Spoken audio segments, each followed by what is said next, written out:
It's always nice to sit down and meet the top VA officials and talk about the conditions, the work conditions, and how to make life better for not only the employees, but for the veterans. I mean, 35 to 40% of the VA workforce is veterans. And so that's a privilege to sit down and so they'd have a voice.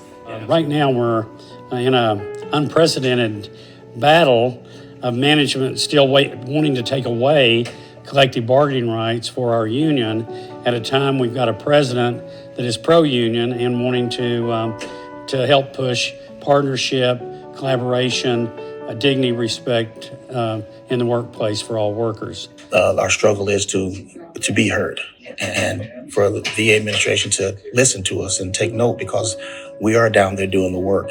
And people from the top sometimes don't see that. They only want numbers,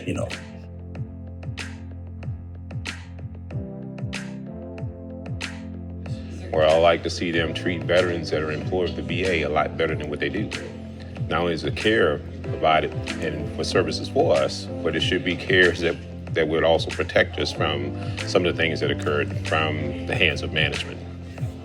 I would like to see the ability for a registered nurse to have a set schedule with VA.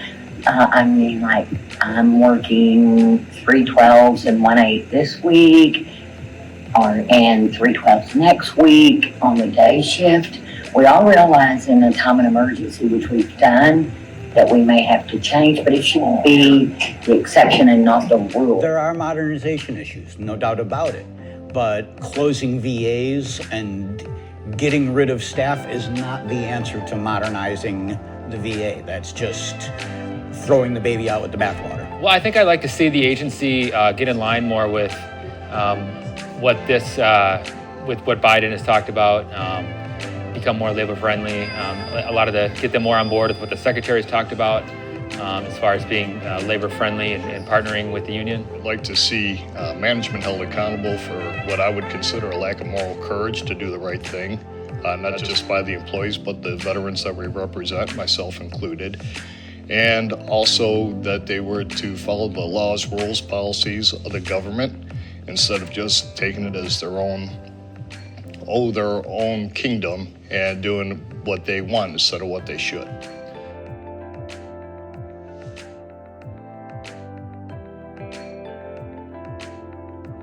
AFGE is an important part of the workforce. We are their main voice. We're their advocate.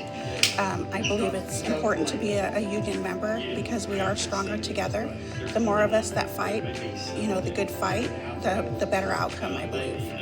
Unionism is a participatory sport. You can't sit on the sidelines.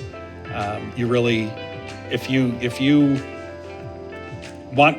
you want your opinions expressed, you have to express them yourself. You can't rely on other people to do that.